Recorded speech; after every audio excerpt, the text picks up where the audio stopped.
Hi everyone, my name is Karen and welcome back to my channel, Rather Be Reading.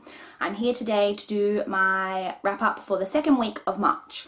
I read another 3 books this week, which is really good, so let's just jump straight in and I'll show you what I read. The first book I read this week was a book I got for review off NetGalley. It was Ugly Young Thing by Jennifer Janes. Thank you to Thomas and Mercer for approving me to read this one. It's actually published on the 3rd of March, so it's available now. This is the sequel to Never Smile at Strangers, which I actually read back in January and I enjoyed. I can't really get into the plot of this one obviously because it is a sequel, but it's a mystery thriller book. I did find it really captivating and I was really connected to the main character, and I do enjoy that both of these books could just be read on their own. You don't have to read the first one in order to read this one. I will say that I kind of wish there'd been like at least a little tidbit about the characters from the first book so we kind of knew how they were doing now, but I did still really enjoy it and I gave it 4 stars. The second book I read this week was The Jewel by Amy Ewing. Now this book gets a lot of bad reviews here on BookTube, but I loved it. I really liked it. I found the world really captivating. I should probably just touch on what it's about. This is a dystopian book. It is the first book in a series, I think a trilogy, but I'm not 100% sure on that, that is set in a world where there are different kind of classes of people, and the royal people are no longer able to have children, and so girls from the poorer districts are tested once they reach puberty to see if they have a certain gene, and if they have that gene or genetic makeup, then they are sent off to be surrogates for royal people, and our main character is one of these surrogates. I loved the world in this. I really enjoyed it.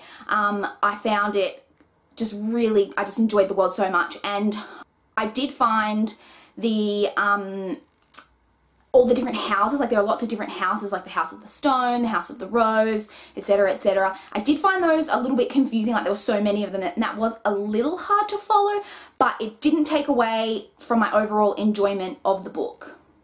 I loved all of the side characters in this, the Duchess in particular. I can't wait to read more books in the series and just kind of find out what are her motivations, like what is driving her. I found her a really great character. Now, one of the reasons this book gets slammed is because of insta-love. Now, yes, it does have a bit of an insta-lovey aspect to it, but to be honest with you, it really just didn't bother me in this. Violet has been in a holding facility since she reached puberty at the age of 12. She has not interacted with a boy her own age since she was 12 years old. It's over 4 years since she's interacted with a boy her age. So when she meets the first boy who she's ever interacted with at that age, who is nice to her and who she has things in common with and who she sees something of herself in, and who, yes, is apparently very good looking, then yeah, I can totally understand her falling instantly in like with him. And you know, in this kind of world where they're living in, I think emotions would be heightened and that maybe a normal relationship would progress quicker. So it just didn't really bother me in this. So yeah, I really enjoyed this. There were also other aspects of this, like, you know, the fact that they're stripped of their names, just smaller things like that that are added into the story, which just really added to the whole dehumanizing world that these surrogates are living in, and it was just really enjoyable. I gave this 5 stars. And can I just say, I cannot wait for the next books in this series. I want them now. This ending, oh my god, I just can't wait for the next books in this series. Following on from that, I actually picked up The Handmaid's Tale by Margaret Atwood. Now, I wasn't intending to read these back to back, but once again, my library due dates played havoc with my TBR, and I had to get this back. This actually has to go back to the library today. I'll be taking it back after I finish filming this.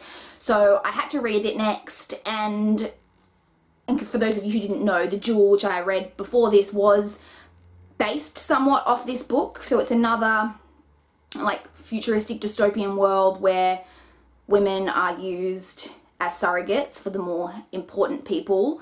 But I did find this had a lot, like, while there are similarities, yes, like even like 2 of the like side characters, like the handmaid in The Jewel and one of the workers in the house in this, like, they have the same name. There are other, like, there are similarities, but they are very different in some ways as well. Like, for example, in this, The Handmaid's Tale, women have no power whatsoever. It's all about the men. The men are ruling the world, well, the country, and the women just are nothing. Whereas in The Jewel, women actually have quite a lot of power. The royal women, not the poor women, but the royal women who live within The Jewel actually quite often are controlling their husbands, and they do have a lot of power. So that's different. I did find the writing style in this a little, well, quite hard to get into. I found like the voice of the main character was quite listless. I mean, I don't know if this was intentional because of the situation that she's in, but it did make it kind of slow going. I did again find the world very intriguing. The fact that they live in a world where they're basically trying to go back to, like, well, they are going back to, like, you know, biblical basics in order to live their lives, and yet they have machines that you can pay to pray for you. Like, the just contrast and things like that I found really interesting, and I did really enjoy that. This book did kind of just leave me with a lot of questions, though. There were a lot of things that just weren't explained very well, I thought. So yeah, it did leave me with a lot of questions, although I think that may slightly have been the point. The author wanted you to be questioning a lot of things after this book. So yeah, I gave this 3.5 stars. So that's everything I read this week. So then now let's get on to the things that I'm hoping to pick up next week. The book that I'm planning to pick up, I'll probably pick it up tonight, is Cold Deception by D.B. Tate. This is another read that I've got from NetGalley. This is a mystery thriller with, I believe, a bit of romance in there, and it's about a girl who killed a man who deserved it at the age of 20, and she's now out of prison, and someone, I think, is trying to, like, come after her and get her to leave. I think maybe she's gone back to her own town, and people start being murdered, and it just sounds really intriguing, really interesting, and I can't wait to pick it up. And then after that, I'm planning to pick up Divergent. I am getting onto this as soon as I finish Cold Deception. Cold Deception, I didn't say it comes out on the 12th of March, so came out on the 12th of March, so that's already out, so I want to get onto that, but then I will definitely be picking up Divergent. Once I finish both of those, I'm planning to pick up No Time to Wave Goodbye by Jacqueline Mitchard. This is the sequel to Deep End of the Ocean, which I read back in December. It has a really interesting premise, but I didn't actually enjoy it that much. I did enjoy it, but I didn't love it. I gave it 3 stars, but I was intrigued enough to pick up the sequel, and I don't really know what the sequel is about, so I'm looking forward to diving into this as well.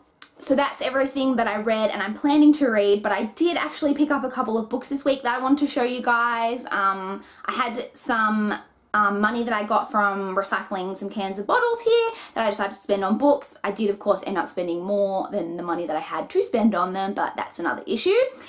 So I'll just quickly show you the 3 books that I picked up. The first one I picked up was The Last Time We Say Goodbye by Cynthia Hand. This is about a girl who is trying to get over the death of her brother. Her brother committed suicide, but there is a secret that nobody knows. I believe it's a text message or something that he sent her prior to him killing himself. So this sounds really good. I've seen it a bit here on BookTube, so I'm definitely looking forward to reading this one. The next one I picked up was I Was Here by Gail Foreman. This is another one that deals with suicide. That was an unintentional. But again, I've seen this around on BookTube, and I've read both the If I Stay duology and the Just One Day duology by Gail Foreman, both of which I enjoyed, so I'm definitely looking forward to reading this one as well. And then the next one I'm very excited about, I picked up Red Queen by Victoria Aveyard. Now, I'm sure you've all seen this around on BookTube. Everyone is reading it, and I'm really excited to pick it up.